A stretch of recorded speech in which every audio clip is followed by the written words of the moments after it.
Hello, everyone. Dave Flynn again here at the base camp with another episode of Scuttlebutt, and we hope you enjoy it.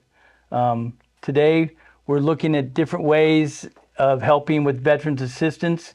We're here at Boone's Place again, Mind, Body, Soul Corporation at the River Center in Jasper. We're here to help and assist veterans any way we can.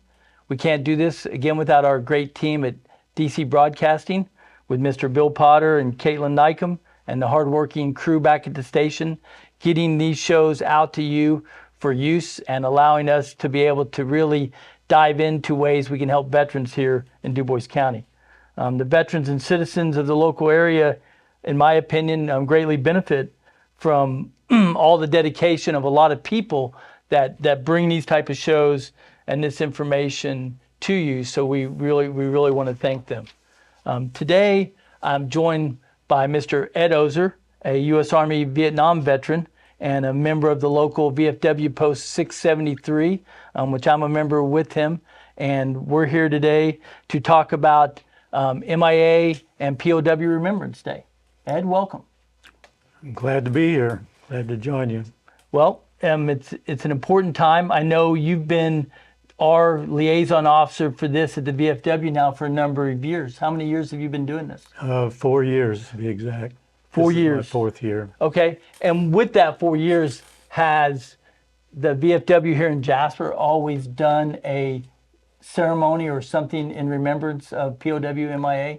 We did a short version, it seemed like, and I wanted to incorporate local people if I could to make it more interesting for the general public. So that's my main focus. I'm trying to keep it local. Well, one of the shows we have done just recently, we talked about, per capita veteran-wise, Du Bois County, and I know from Martin County and other surrounding counties, we have a pretty high capacity per capita number of veterans and people that serve in the military. Yes, we do. So this is important for us, again, to remember and do honor to people who have served in the past, and also educate the community about what veterans do and how we support each other and how we interact with the local community. Ed, so the POW MIA Day is a national event, correct? Yes, it is, and it's held the third Friday in the month of September. This is a nationwide effort. And so different veterans organizations and people do different things, depending on the actual day and how they remember the POWs and MIAs. What do we do here at the VFW Post in Jasper? Well, like I said, we want to focus on our local POW MIAs. My first year, I was concentrating on a gentleman from French Lick and 2 airmen from Evansville that their bodies were never recovered. And then the following year, one of our post commanders, Ralph Knox, a World War II veteran, I highlighted him. He was 17 years old when he was taken prisoner and held for 4 years by the Japanese. And he actually published a book, The Emperor's Angry Guest, that if you get a chance, you need to read that.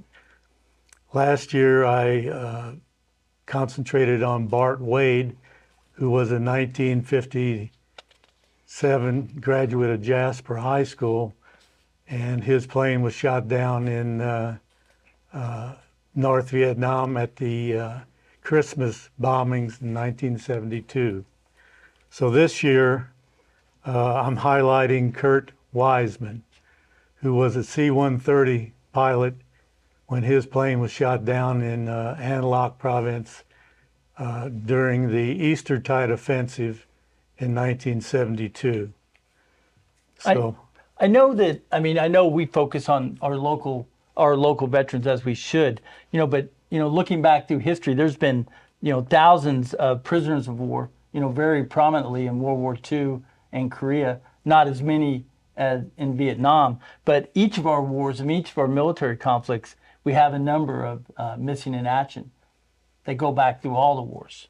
Yes, we do. I know that right now the U.S. military has a joint military command based out of Hawaii, whose sole mission it is to, get a full accounting of investigating reports of remains or battlefields when we can get into countries, old places, old cemeteries, especially in the Pacific during some of the island campaigns, and recovering remains and artifacts to help ID missing in action. Yes, they've been doing that constantly since the Vietnam War ended, and there's still thousands of unidentified soldiers. I know a few years back we had a missing in action soldier in Lagodi where I grew up, and it was a big deal when they found his remains and brought him back home, from the Korean War. So it does touch local communities, and if you have availability to a lot of veterans magazines and publications, and you see stuff, especially from Vietnam or Korea or some of the bigger battles in Europe, that it's not unlikely sometime during the year for you to hear about this in the news. Yes. Each of the different organizations, you go into any of these places, to eat or to meet friends or have some type of function. You see the POW and MIA flag. I mean, this came to prevalence soon after Vietnam. Yes, it did. I think in the early 70s.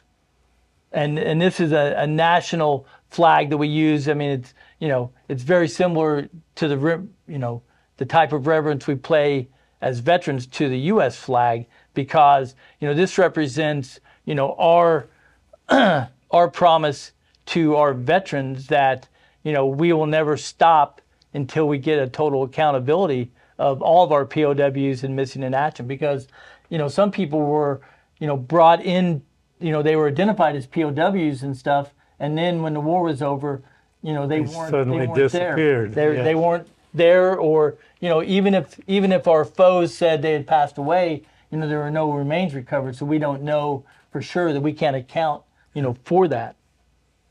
I know that there's also in each of a lot of the organizations, they have a missing man remembrance table or missing serviceman remembrance table. I know we're going to do a show in the future closer to the day on the semblance of this, but this again shows our commitment as veterans and veterans organizations and citizens of this country that, we will not stop until we have full accountability.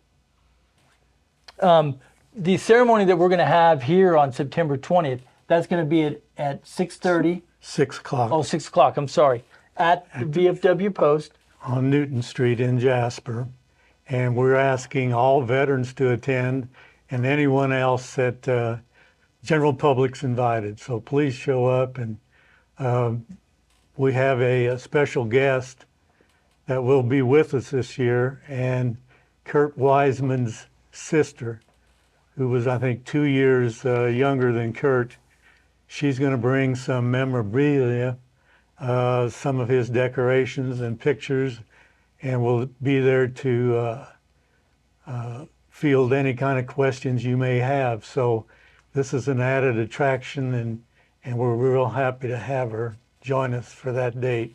That's good information, and that also should make people more interested in hearing this story.